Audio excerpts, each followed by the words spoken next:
Missing. Michael Vaughan. Monkey Mondays, where we only cover the facts. Missing Michael Vaughan. In the farthest outskirts of Boise, Idaho, there lies a small town known as Fruitland.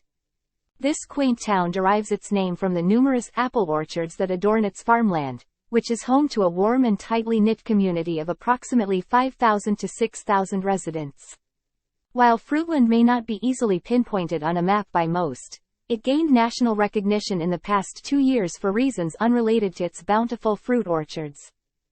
Born on June 24, 2016, in Fruitland, Idaho, Michael Joseph Vaughan is a bundle of pure joy. His infectious energy and unbridled enthusiasm mark him as an extraordinary young boy. Fondly nicknamed Monkey, due to his playful demeanor and an insatiable urge to climb anything within reach, Michael's zest for life knows no bounds. Among his most cherished delights are savoring slices of pizza, his deep affection for the color blue, stargazing at the night sky, and cherishing the tight bonds of his family. He's equally thrilled by the world of monster trucks and all the other fascinations that ignite the hearts of young children. Michael's home is a warm one, shared with his devoted parents, Brandy and Tyler, as well as his doting grandfather, 2 sisters, and a brother. This friendly and inquisitive young lad finds pure joy in outdoor escapades, whether it's camping, frog hunting, or gleefully embracing the mud. His outgoing nature shines through as he frequently mingles with the neighborhood children in their playful adventures. Michael is an endless wellspring of energy, making it impossible not to fall in love with him. Michael's curious behavior has gotten him into a few messes. Here is a story of 2 times. Michael's curious personality got him into some sticky situations.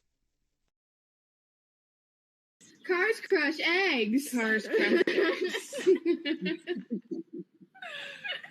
Oh my goodness gracious. We do not keep eggs in the house anymore. No, they're hidden. Eggs are hidden. They're outside in the garage. Yep. Just like bugs. There must be a reason behind that. Yeah, cars crush eggs.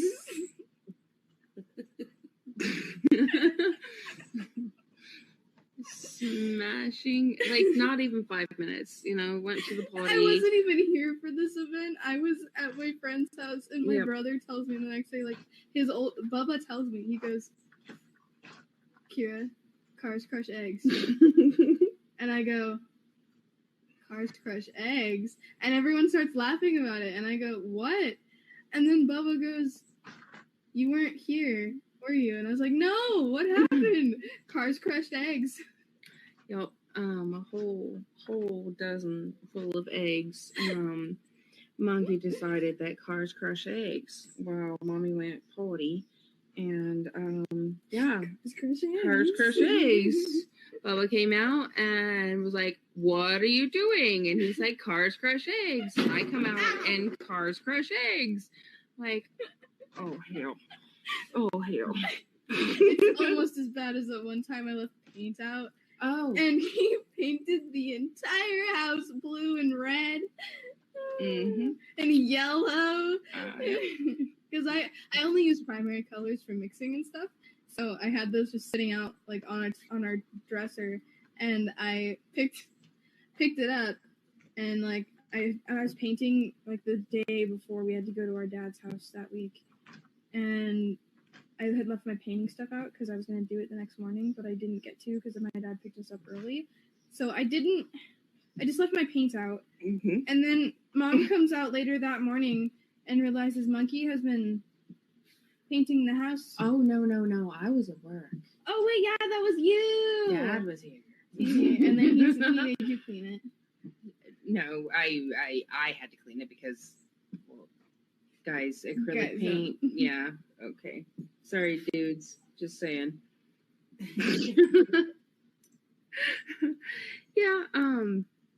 Yeah, there were purple and blue footprints all the way out the bedroom, into the dining room, out into the grass where he wiped his feet off. Nice. Yeah. I'm still finding acrylic paint all over. Oh yeah, it's on it's on the walls. It's on our curtains in our room. There's one spot. I got the rest off. That one spot won't come off. I don't know why. It's been there for years. 2 years now. 2 years now. So, just gonna replace the curtain. On July 27, 2021, Brandy Neal awakens with a sense of gratitude, knowing that it marks her last working day before a well-deserved break. She eagerly anticipates spending quality time at home, especially with her energetic and fun-loving 5-year-old son, Michael, affectionately nicknamed Monkey. Leaving her family on that day presented a challenge, but Michael's father, Tyler Vaughan, will be there to care for him. Brandy has been working tirelessly and looks forward to finally being with her family. Brandy kisses Michael goodbye that morning, promising to have a few days off to play games and spend time with him once she gets off work that evening. She makes a call home around 4 p.m. to check in with her family. Tyler informs her that Michael is engrossed in playing video games, bringing her closer to the much-anticipated reunion. However, just a few hours later, Brandy receives a call that shatters her world. Not long after her earlier call, Tyler goes to check on the baby and order dinner, leaving Michael to continue playing video games. When Tyler returns, Michael is nowhere to be found. At first, Tyler doesn't panic, as Michael often enjoys playing outdoors. However, when he can't locate Michael on their property, he knows something is terribly wrong. Michael is missing. Tyler immediately contacts the police, then informs Brandy about the situation. A frantic search commences, with neighbors and law enforcement desperately trying to locate a 5-year-old child. They swiftly acquire CCTV footage from around 6 p.m., showing Michael in a blue Minecraft t-shirt, blue shorts, and flip-flops, knocking on doors throughout the neighborhood. He stops at the houses of people he knows. The prevailing theory is that he has ventured out in search of friends to play with. Early in the investigation, authorities shift their focus to the possibility that Michael has been abducted. It is a difficult theory to dismiss. Given the close-knit nature of the small neighborhood, the fact that Michael knocked on 3 doors before disappearing raises concerns.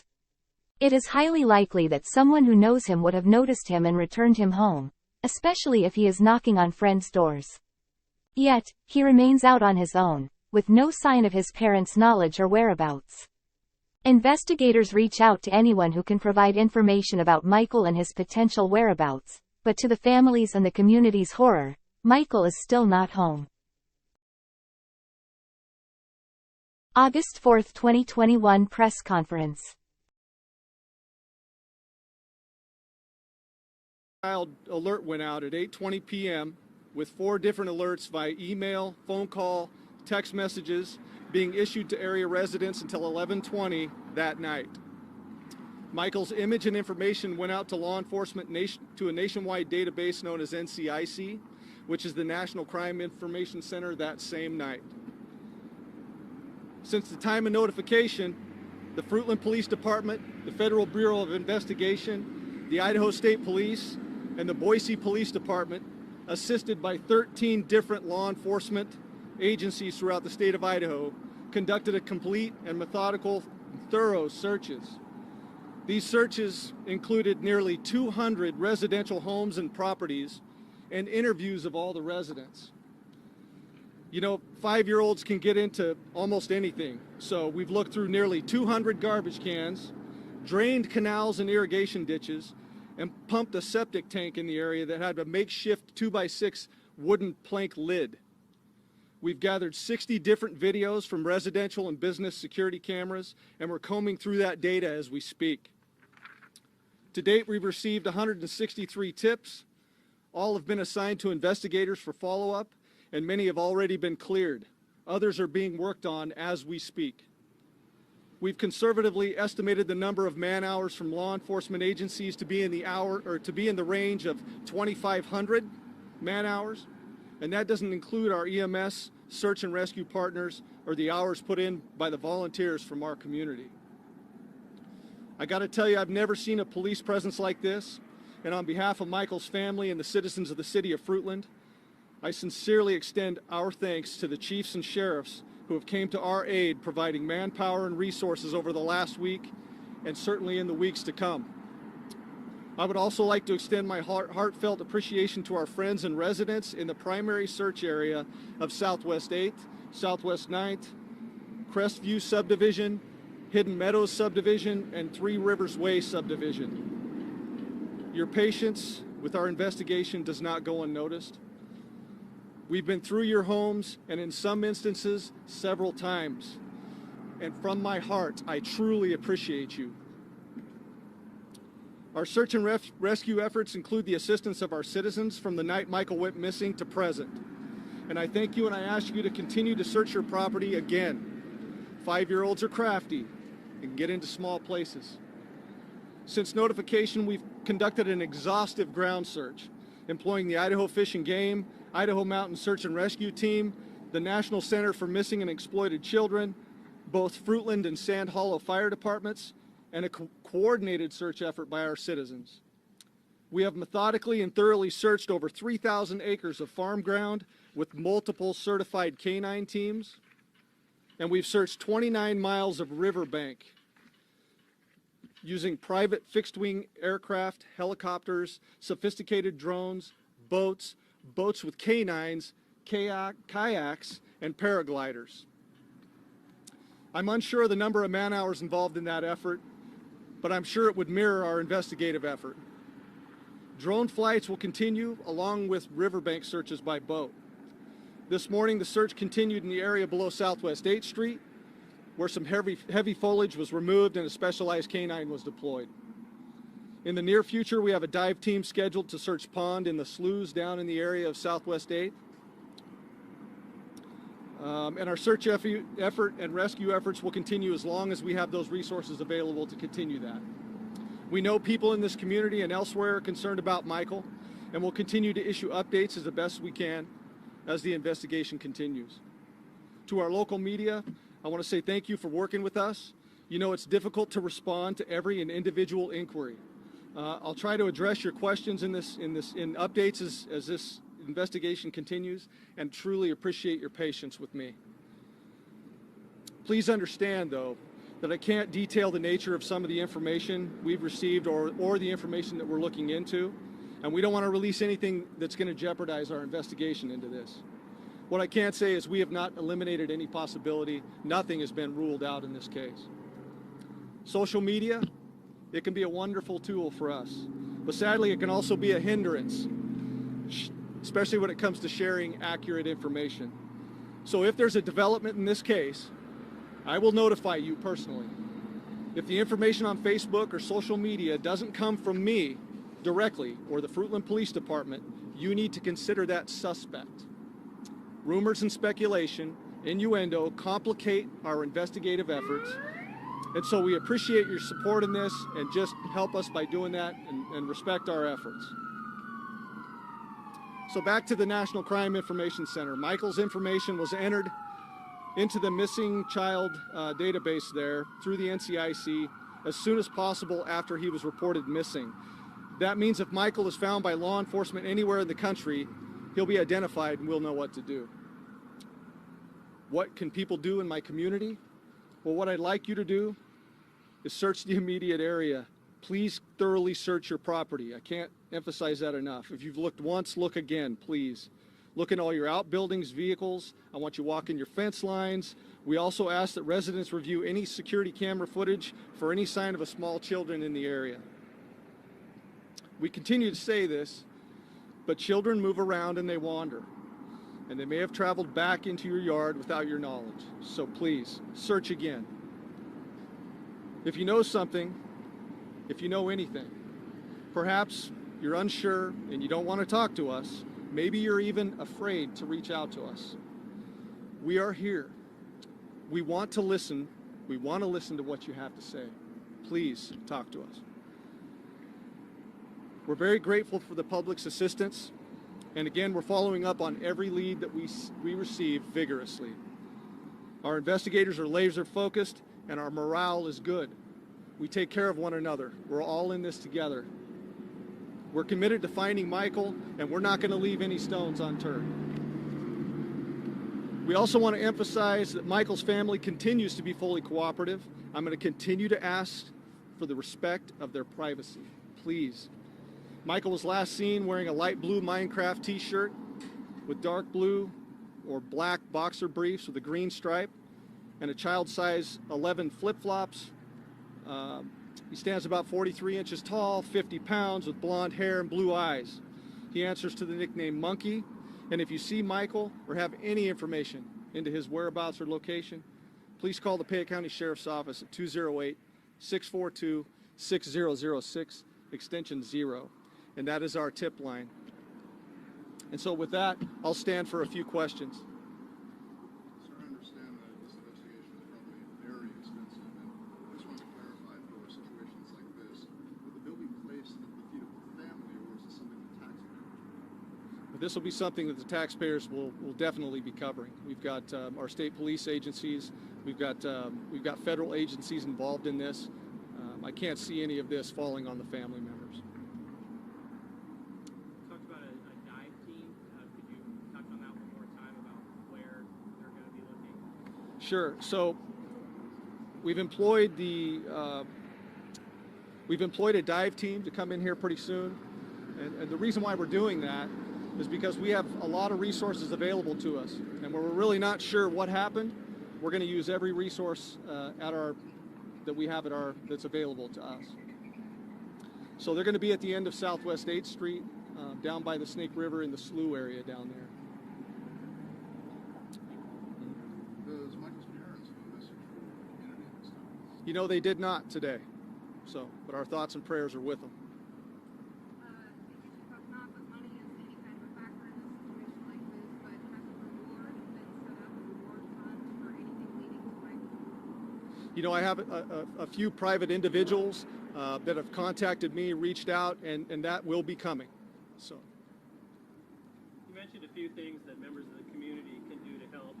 What about people that are from out of the area that come in? What can they do to help, or should they try to stay out of the search area? You know, I think they need to take a look at our flyers and stay vigilant. I think that's the best thing that they can do for us. We've got a lot of support in this community, and everybody wants to help. Like I said, we're all emotionally tied to this thing, and we certainly appreciate them. And our primary goal, the number one goal that we have, is locating Michael and bringing him home. Can I just touch on the finance aspect? I want to just thank our community.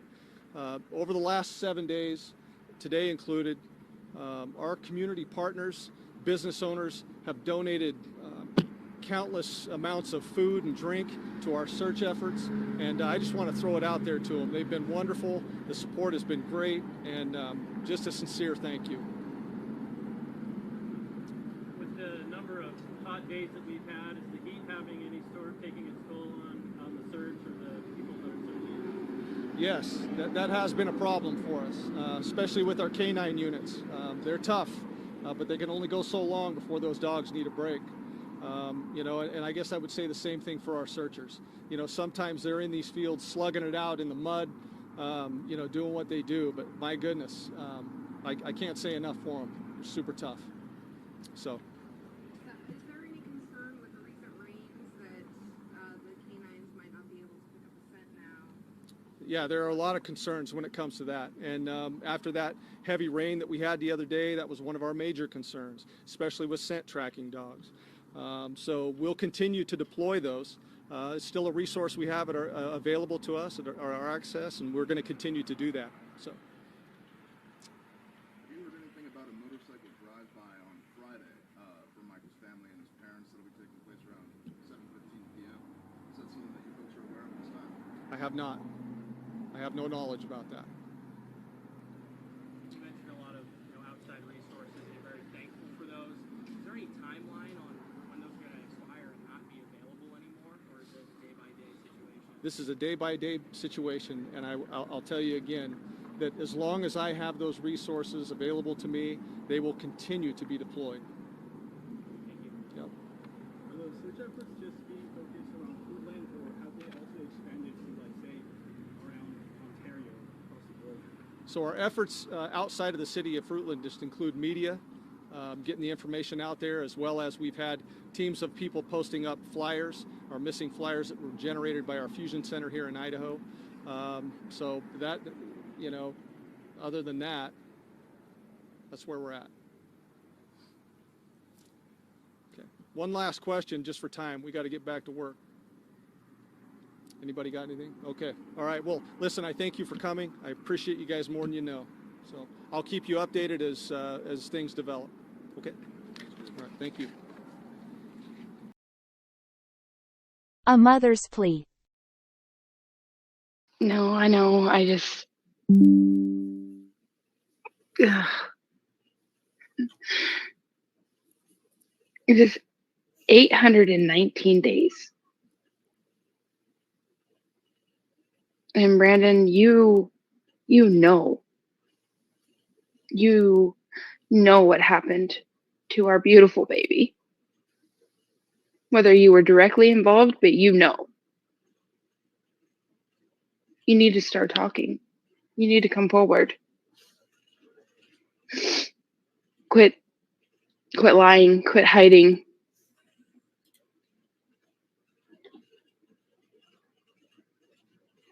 Please tell us where Michael is. Let our family have some rest, please. Let us bring our baby home. We've worked tirelessly, endlessly. Law enforcement,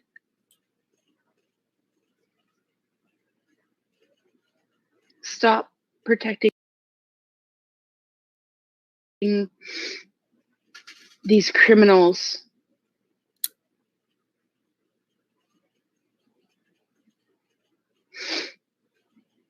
And I will say this out loud. Your mama doesn't live too far from me. So I'd like to meet her in person and see if she'd like to talk to me face to face. Because I know that there are flyers all over the area where she lives. It's time to tell the truth. It's time to own up. It's time to find Michael and bring him home and stop your BS. Same with you, Adrian, because I know you're watching as well. An update. Stacy Wandra update. In Fruitland, a man by the name of Stacy Wandra saw a reduction in his federal sentence for unlawful possession of a firearm during a sentencing session held on November 1 at the U.S. District Court for the District of Idaho in Boise. Wandra had previously entered a plea agreement on May 9, in which he admitted guilt to one count from the indictment. It's important to note that while Wandra had been one of 4 suspects in the case related to the missing Fruitland boy, Michael Monkey Vaughan, this particular case is unrelated. For the firearm-related charge, U.S. District Judge Amanda K. Brailsford sentenced Wandra to 21 months in federal custody. Following this sentence, he will be under 3 years of supervised probation, and a $100 fine was waived. Court documents recommended that Wandra should serve his sentence at the Ada County Jail, where he had been held on behalf of the U.S. Marshal for this case. Wandra received credit for good behavior during his incarceration, resulting in a projected release date sometime in February. The case revolved around Wandra knowingly possessing a firearm, which he was prohibited from having due to a prior firearms conviction in Montana in 2019. He also took a Savage Arms Model 93R17.17 caliber rifle, along with associated ammunition, to a store in New Plymouth and sold them. The charges against Wandra could have led to a potential penalty of up to 10 years in prison or a fine of up to $350,000, in addition to 3 years of supervised release. It's essential to clarify that Wandra has not faced charges related to the disappearance of Michael. Despite being named a suspect in that case on December 1, 2022, no charges were filed against him or his wife, Sarah, who had previously faced charges that were later dropped in March. Fruitland Police Chief J.D. Huff had indicated that the Wandras remained suspects in the missing child case. On July 27, the 2-year anniversary of the child's disappearance, Huff publicly announced that he had transferred the case to the prosecutor. However, he did not divulge any details, including whether the previously named suspects were still under suspicion. In a phone call in late September, Fayette County Prosecutor Mike Duke stated his intention to bring charges in Michael's case but cited complexities without providing further details. Since then, Duke has not responded to requests for comments regarding the timing or the likelihood of presenting the case to a grand jury. In recent weeks, the newspaper confirmed multiple times with various Fayette County court officials that there were no upcoming grand jury hearings scheduled. In August, there were indications of a grand jury hearing on the calendar, but subsequently, court officials retracted that information, citing their inability to disclose calendar details and referring inquiries back to the prosecutor's office. According to Idaho Criminal Rule 6, grand jury paneling and hearings are not open to the public. However, there is no legal provision stating that hearing dates should be kept confidential. An official at Duke's office informed the newspaper that Duke had instructed them not to disclose information regarding the calendar. Requests for further comments from Duke are still pending. Update on Sarah Wandra. The U.S. government has officially dropped its indictment against Sarah Wandra in a firearm-related case, as detailed in documents submitted on Tuesday at the U.S. District Court for the District of Idaho. This decision stems from Idaho's successful prosecution and conviction of Wandra on related charges. In the pursuit of justice, the government no longer seeks to pursue this case and requests the court to dismiss the indictment in this matter without prejudice, as stated in the motion filed and signed on Thursday by U.S. Attorney for the District of Idaho, Joshua D. Hurrett. Sarah Wandra received her state sentencing on October 6 for 2 felony charges related to a firearm. For the first count, involving aggravated assault with a deadly weapon or instrument, she was sentenced to 3 years determinate, 2 years indeterminate with the Idaho Department of Corrections, and associated fees. For the second count, related to evidence destruction, alteration, or concealment, Wandra was sentenced to 2 years of indeterminate time, with credit given for the 228 days she had already served. The federal charge that Wandra had faced was for unlawful possession of a firearm. According to court documents, this was due to her prior conviction of a Class A felony, punishable by a term exceeding 1 year, specifically, attempted robbery. Upcoming court dates associated with the federal case have been canceled, including a trial readiness conference scheduled for November 21 and a jury trial set for December 4. Sarah Wandra has been named as one of 4 suspects in a case related to the disappearance of Fruitland boy Michael Monkey Vaughan, who was last seen near his neighborhood on July 27, 2021, at the age of 5. The other suspects are her husband, Stacy Wandra, who lived nearby, and 2 individuals who were staying with them at the time. Stacy Wandra, Brandon Shirtliff of Kuna, and Adrian Lucien of Toledo, Ohio. Police suspect that all of these individuals possessed first-hand knowledge of Michael's abduction and believe that Michael passed away, with his body subsequently relocated. To date, the only charge filed in connection with the missing boys case was against Sarah Wandra for failing to report the death of a person, specifically Michael. She was arrested for this in November 2022. However, in April, the charge was dismissed with prejudice, leaving open the possibility of it being refiled at a later date. Police Chief Huff revealed that he handed his 2-year-long investigation over to Fayette County Prosecutor Mike Duke on the 2-year anniversary of Michael's disappearance, but no charges have been filed by the prosecutor since then. This is Sarah Wandra, 35 years old. Sarah lives at 1102 Red Wing Street in Fruitland and was living there at the time of Michael's disappearance. We believe that Sarah has first-hand knowledge and is involved in Michael's abduction. This is Sarah's husband, Stacy Wandra, 30 years old, a male. Stacy was also living at 1102 Red Wing Street in Fruitland and was living there at the time of Michael's disappearance. We believe that Stacy has first-hand knowledge and is involved in the abduction of Michael Vaughan. This is Brandon Shirtliff, 30 years old, of Kuna, Idaho. Brandon was living with Sarah and Stacy Wandra at 1102 Red Wing Street at the time of Michael's disappearance, and we believe Brandon has first-hand knowledge of Michael's abduction. Brandon is currently believed to be in North Dakota. Adrian Lucien, 32-year-old male out of Toledo, Ohio. Adrian was staying with Sarah and Stacy Wandra at 1102 Red Wing Street at the time of Michael's disappearance, and we believe that Adrian has firsthand knowledge of Michael's abduction. Adrian is currently believed to be in Toledo, but floats between Ohio and California. I strongly encourage Shirtliff and Lucien to contact the Fruitland Police Department detectives as the window of time for talking and cooperation is coming to a close. Missing Michael Vaughan. Fruitland, Idaho, U.S. It has been more than 2 years since 7-year-old Michael Vaughan disappeared from the peaceful town of Fruitland, Idaho. Desperate efforts to locate the missing child have continued unabated since his last sighting on July 27, 2021. Michael Vaughan, a cherubic 7-year-old with striking blue eyes and blonde hair, has become the focus of an extensive search operation. Fruitland residents and law enforcement agencies have banded together in the hopes of reuniting Michael with his worried family. Michael was last seen wearing a light blue t-shirt adorned with the Minecraft logo, dark blue boxer briefs, and sandals, providing critical information that could aid in his identification.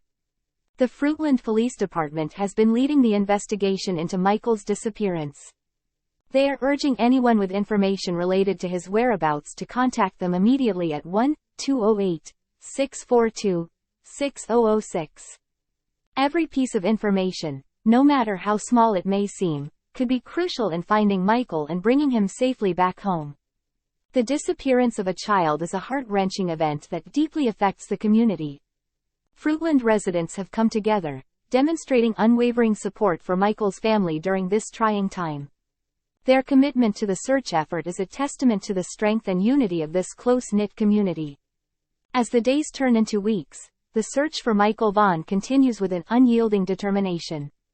Authorities, family, and friends hold on to hope, praying for his safe return.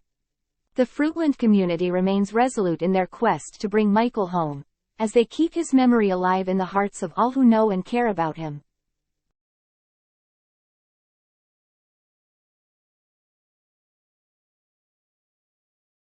Part 4 coming soon.